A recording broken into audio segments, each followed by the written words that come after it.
in the gray zone. I'm Mark Ebner. I'm an award-winning journalist and New York Times best-selling author, and I'm a private investigator. I'm up here in the crow's nest of the HMS Bounty here in Koreatown, USA. Now, I've been saying the HMS Bounty a lot, and people are probably wondering, what the hell is that? Well, it's a great bar here in Los Angeles. In fact, the last time I was there, friend and colleague Richard Rushfield of The Ankler, it's an industry newsletter, subscribe, www.theankler.com. And when I say industry newsletter, that's a Hollywood industry newsletter, and you should check it out. Last time I was there, he held a get-together back in the days when journalists got along well together and they weren't, stabbing each other in the back and whatnot. And we used to have little confabs there where we, most of us actually just drank. Not me, but the rest of us, and we had a good time at the HMS Bounty.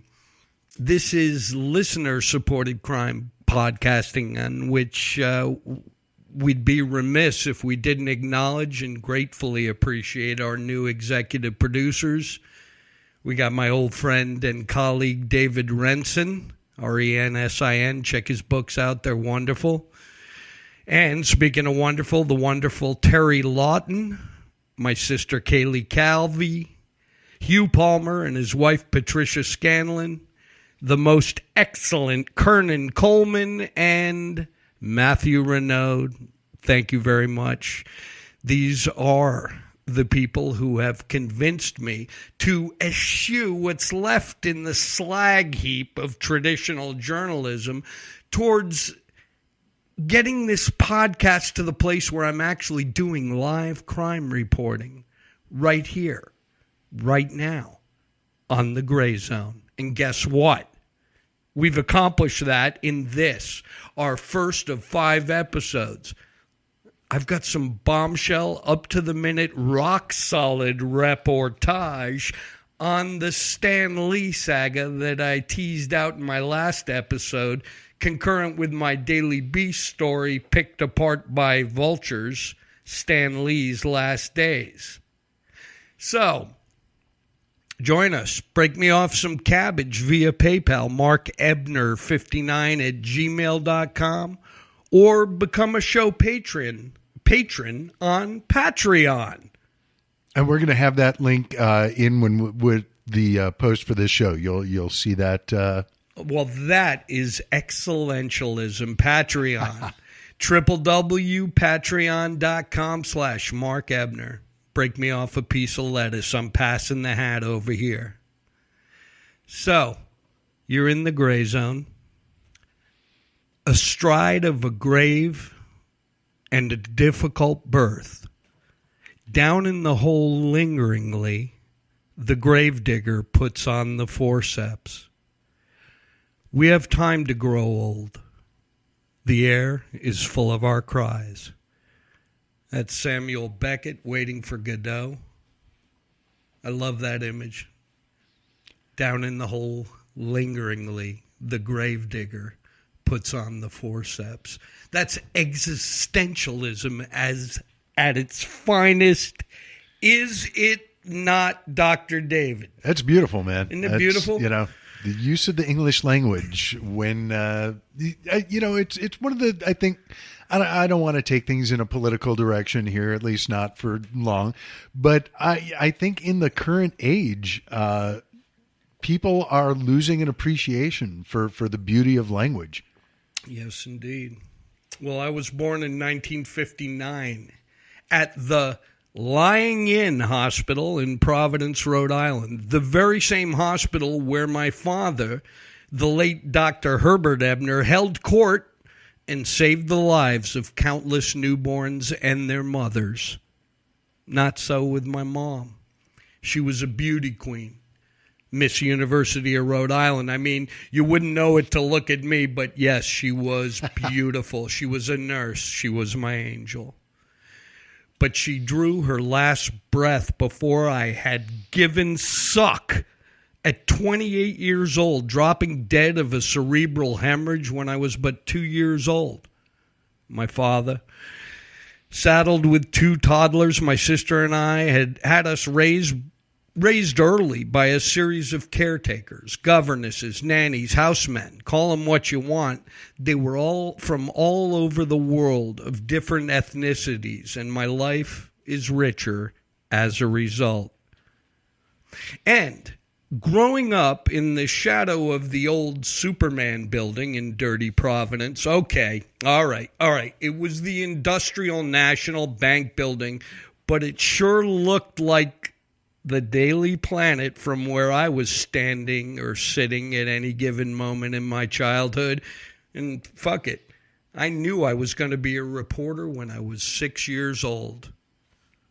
And now I'm 3 decades into a career that's taken me around the world twice on crime stories. Never a slave, always a master of my own destiny as a freelancer. But the salad days of winging around in business class on a media expense account are ultimately long gone. My last outing, as you know, was my Daily Beast story on Stan Lee, picked apart by vultures. Stan Lee's last days. I could have gone back to that well with my follow-up reporting, but why would I do that for internet pay amounting to maybe 1/10 of what I used to make under a sucker contract that owns all of my intellectual property rights? Now, if and when I take issue with those practices, I usually get, well, if you don't do it, we can always hire a journalism school graduate. Well, have at it, fuckers.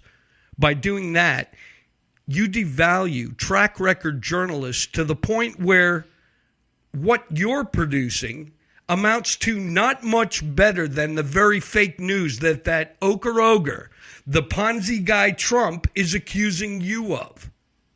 So have at it. I've found my outlet, and that outlet is right here in the gray zone. So let's get to the Stan Lee news of the hour, the minute, the right now. Shall we, Shirleys? Let's do it. Okay, so we've established that Stan, at 95 years old, fighting pneumonia and beset with macular degeneration, among other ailments, is ensconced in his manse up in the hills of Beverly with one guy in his ear, the Martin Shkreli-like character, Kia Morgan. Well, since my Daily Beast story dropped, I've heard from no less than 5 sources, all corroborating each other to one degree or another. But the most credible source of all, someone deep on the inside of Stan Lee's horrible situation, tells the story best. Well, he has chosen to remain anonymous at this juncture because, as you will see, he is literally living in fear for his life. Let's call him my source. Shall we call him that, Dr. Davidson? I think let's go full on comics. Let's call him the source. The source. Good. So I get into a conversation with my source, and I ask him about Kia Morgan, the guy who's up there. He fired everybody, circling around like vultures. Good job, Kia. Changed the locks, took away Stan's cell phone, basically isolated him from the rest of the world. My thought on Kia Morgan is that he's in love with his own press. I mean, it's almost Trumpian. He just can't seem to read between the lines. Well, my source says he doesn't see it. He sees his name, and it's associated with Stan. That's what he wants. So, it makes me wonder. I'm like, well, no wonder his best friend is Donald Trump Jr. He's gaslighting himself. My source elucidates. The reason that the TMZ video exists is because the Cryon reads, "This video is brought to you by Stan Lee's business partner and longtime friend, Kia Morgan." He just needs that, doesn't he? He needs that connection. My source says he needs to have him die so he can be there at the end. Ugh. Chilling, right? Meanwhile, JC, that would be Stan Lee's daughter, 67 years old, living right down the street from Stan up on those bird streets in the hills of Beverly. JC was said to be getting a $20,000 a month allowance. Another source comes to me and says, try 50 to 100K a month. Well, not that she gets that, but it's what she spends. That's what my other source implies. She's spending up to $100,000 a month. Jeez. Shouldn't we all have those problems? Well, my source says, well, that could be. All I know is that her credit cards had been cut off. And that might have been inspired by this coup situation up at Stan's house, because I know they've been clamping down on the money. You know, everywhere you look, try and figure out Stan Lee's net worth. You're looking at about $50 million by all accounts. But my source says Stan has nowhere near close to $50 million. He says, I've talked to him about this. He has liquid. I mean, yeah, he got a bunch of money from the Samsung sale. That was when he sold his company, POW Entertainment, to this Chinese conglomerate. But liquid in a bank account, my source says he has far less than $10 million.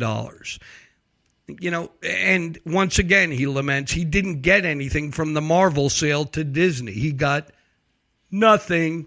Big goose egg right there. Well, I listen to that and I look at that and I think easy math. You know, if JC is indeed spending six figures a month, she would and could easily outlive that bank account. Okay, well, an advocate for JC Lee explains that Stan's house alone is worth $25 million. Put the real estate factored in, Stan's value inches back close to the $50 million estimates, if you count it all in real estate.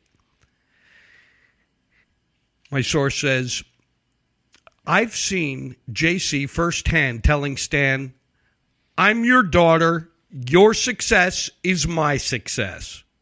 She wants to be famous. That's all she really wants.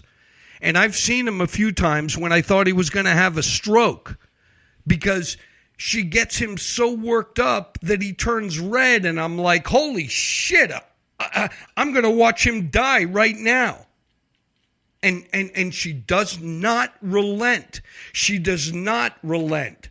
So again, like I said, he's getting that now probably, which is tremendous torture for him. Counter that with, say, this wasn't happening. If that wasn't happening right now, he'd be in Kuwait or somewhere, falling asleep, signing autographs, and he'd be miserable. So what is better? My source says they are both shit. Well, no love lost for Stan Lee's daughter, JC, from that man. I have mixed opinions, you know, because I don't like to bang on the mentally ill if she is indeed that. From the couple of times I've communicated with her, I feel like, wow, I'd just love to smoke a joint with that lady. But that's me, and I'm hearing it right from the source. I also came to a